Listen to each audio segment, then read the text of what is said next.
ZEE5 app download करें और देखें पूरे एपिसोड बिल्कुल फ्री। अरे अरे ओली बेटिया, आप इसे रहने दीजिए, मैं कर देता हूँ। ठीक है, मैं मार्केट जाके घर का बाकी का सारा सामान ले आती हूँ। ठीक है। वैसे बेटिया, आज दोपहर के खाने में क्या बनाना है? क्योंकि साहब जी ने कहा था कि आज दोपहर का खाना वो घर पे ही खाएंगे। अच्छा ठीक है, कोई बात नहीं, मैं खाने की तैयारी करती हूँ। ठीक है।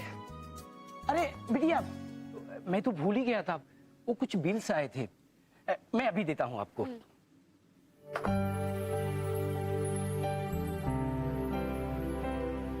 ये है। अरे बिजली की बिल की आज लास्ट डेट है, इसका बिल आज ही पे करना पड़ेगा। मैं आपको पैसे देती हूँ, बिल पे कर दीजिए। हाँ राज, हमारी ग्रोसरी डेट का टाइम हो गया, जल्दी बाहर आओ। राज एक्चुअली हमें थोड़ा लेट होगा मार्केट जाने में। वो पापा ऑफिस से घर आ रहे, इसलिए मुझे उनके लिए अब लंच बनाना पड़ेगा। तो थोड़ा टाइम तो लगेगा राज। कितना टाइम? पता नहीं, लेकिन मैं जल्दी काम करने की कोशिश करूंगी। प्लीज थोड़ा टाइम दे दो। ठीक है, मैं तुम्हारा वेट करता हूँ, लेकिन काम खत्म करके मुझे मिलना जरूर। प्लीज थोड़ा वक्त मुझे भी दे दो। ओके, मैं फटाफट काम खत्म करती हूँ, फिर मिलते हैं, ठीक है? Okay, bye.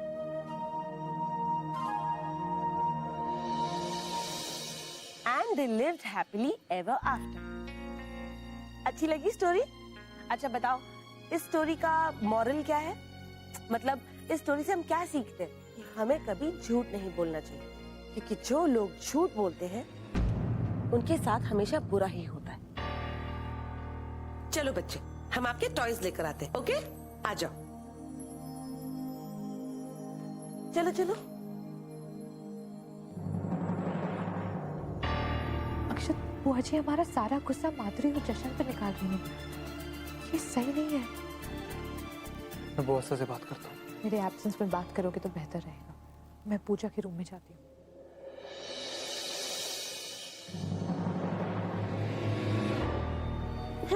अब तो ये अर्पिता आ गई पूजा को सुलाने के लिए। अच्छा खासा मेरे साथ खेल रही थी। प्रॉब्लम थी उसे। ये भी कोई बच्ची को सुलाने का टाइम अर्पिता बहुत बुरी है ना बुआ से, किसी लायक नहीं है ना बुआ से। और मैं भी आप लोगों की नजर में नालायक ही हूँ। नहीं अक्षर, ऐसा बिल्कुल भी नहीं है। तू तो खंडेलवाल परिवार का बहुत ही लायक बेटा है। तो बस तूने नहीं बुआ साहब, हम लोगों ने गलती की है। हमने झूठ बोला और उसकी सजा भी हम भुगत रहे हैं।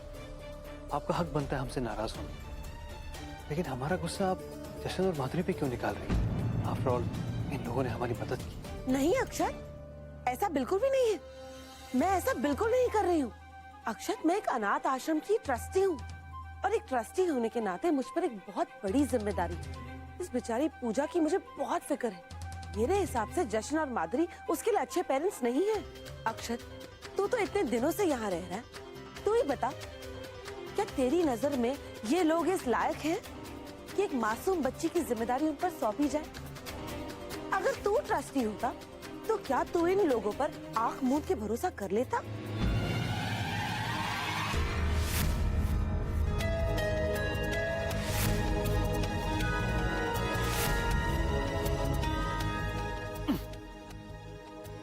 शराब?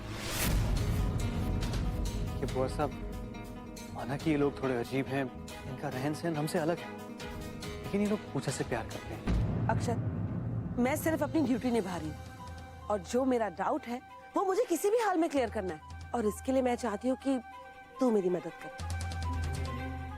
देख अक्षर, मेरा तो यहाँ कभी कभार आना जाना होता है, लेकिन तू तो यही रह रहा है ना। तो अगर तुझे कभी भी दिखे कि जशन और माधुरी एक अच्छे पेरेंट्स होने का फर्ज नहीं निभा रहे हैं, या फिर वो पूजा के सामने किसी किस्म का गलत बर्ताव कर रहे हैं, तो तू मुझे आकर बताना। उसके बाद जो तेरी राय होगी वो मुझे मंजूर होगी। देख अक्षर, यहाँ बात तेरी या मेरी नहीं, एक छोटी बच्ची का भविष्य दांव पे लगा है। अक्षर, तू मेरी हेल्प करेगा ना? ठीक है बुआ साहब, अगर ऐसा कुछ होगा तो मैं आपको जरूर बताऊंगा।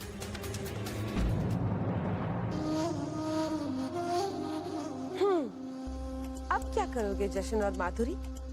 अब तो मेरा जासूस तुम्हारे घर में ही मौजूद है। अब तुम्हारी कोई न कोई कमजोर कड़ी मेरे हाथ जरूर लगेगी।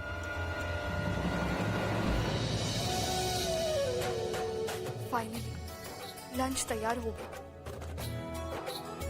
अब गोपाल काका से कह के रोटियां बनवा दी।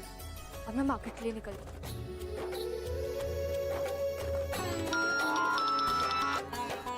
हेलो। राज, मेरा सारा काम खत्म हो गया, मैं बस निकल रही हूँ। थैंक गॉड, अपनी 1 घंटे से वेट कर रहा हूँ, जल्दी आओ। हाँ हाँ, बाय।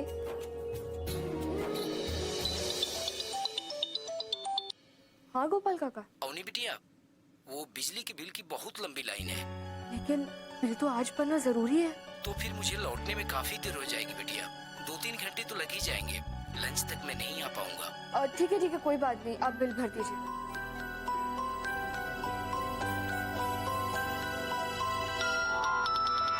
हाँ अवनी। अब राज, I'm really sorry, मैं नहीं आ पाऊंगी। गोपाल काका बिजली का बिल भरने गए तो रोटियां मुझे ही बनानी पड़ेगी, और पापा कभी भी लंच के लिए घर आते ही होंगे।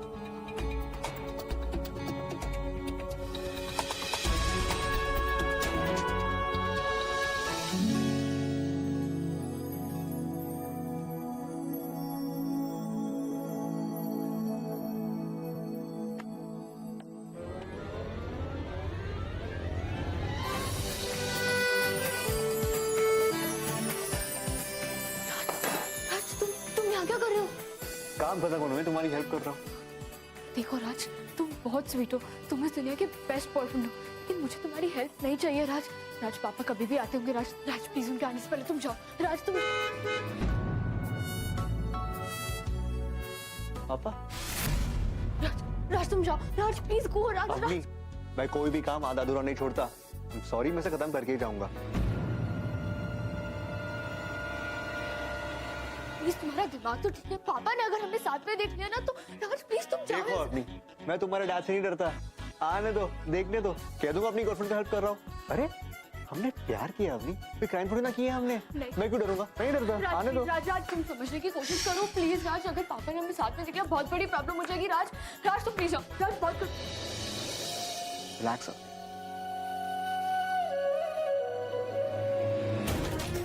अवनी।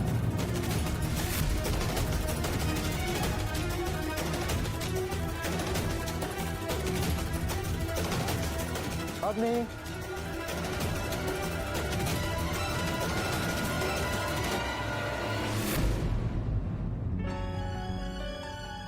पापा, वो मैंने इसे मना किया था, लेकिन यही मेरी हेल्प। तुम इसकी हेल्प कर रहे हो? जी सर। अच्छी बात।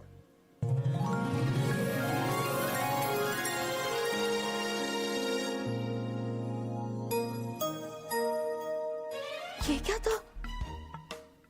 पापा ने कहा अच्छी बात है। मैं पक्का सपना देख रही हूँ। ये कोई सपना नहीं है अवनी, और अब अगर मैं तुम्हारे आसपास रहूंगा ना तो तुम्हारे पापा को बिल्कुल बुरा नहीं लगेगा। मतलब क्यों, कैसे? क्योंकि कल सुकेत सर ने मुझे अपने कमरे में बुलाया। राज, मैं तुमसे एक बात पूछ सकता? Yes sir. तुम अवनी के बहुत अच्छे दोस्त हो, तो मैंने सोचा कि तुम्हें पता हो। तुम्हें क्या लगता है अवनी की जिंदगी में कोई लड़का है? मेरा मतलब है कि कोई खास। ओह गॉड, फिर? मुझे तो ये भी समझ में नहीं आता कि मैं ये बात किसके साथ शेयर करूं। भावना भी आनी, वरना भावना ही अवनी से बात कर ले। तो पापा ने तुम्हें शर्ट के बारे में कुछ कहा? फिर राज, तुम एक काम करो, ऑफिस के काम की चिंता मत करो, वो सब मैं देख लूंगा। तुम एक दोस्त के नाते अवनी के साथ रहो और ज्यादा से ज्यादा वक्त उसके साथ दो, और बातों ही बातों में ये पता करने की कोशिश करो कि वाकई में उसकी जिंदगी में कोई है या नहीं। जी सर। तो तुमने ये बात मुझे फोन पर क्यों नहीं बताई? मैंने सोचा तुम्हें पर्सनली मिलकर बताऊंगा। अरे मैं तो खुद शॉक था कि तुम्हारे पापा ने मुझे जिम्मेदारी दी खुद के बारे में पता लगाने की। उन्हें तो अंदाजा भी नहीं है कि तुम्हारा वो खास मैं ही हूँ। राज, मुझे नहीं पता था कि पापा तुम पर इतना भरोसा करते हैं। हाँ, और इसका मतलब ये हुआ कि अब तुम्हारे साथ वक्त बिताना मेरी ड्यूटी भी है। लेकिन राज, तुम्हें लगता है कि ये सही है? पापा ने इतना भरोसा करके तुम्हें काम दिया और तुम। अवनी प्लीज, तुम ये सही और गलत की सोच में मत पड़ो। हमने प्यार किया है, कोई गुनाह थोड़ी ना किया हमने। और मैं जानता हूँ कि सुकेत सर जो भी जानना चाहते हैं उसका जवाब मैं ही हूँ, और मैं खुद उन्हें एक दिन सब कुछ बताऊंगा। बस ये अर्पिता और अक्षत भैया का प्रॉब्लम सॉल्व हो जाए, वो सही वक्त होगा। ZEE5 ऐप डाउनलोड करें और देखें सारे एपिसोड्स बिल्कुल फ्री।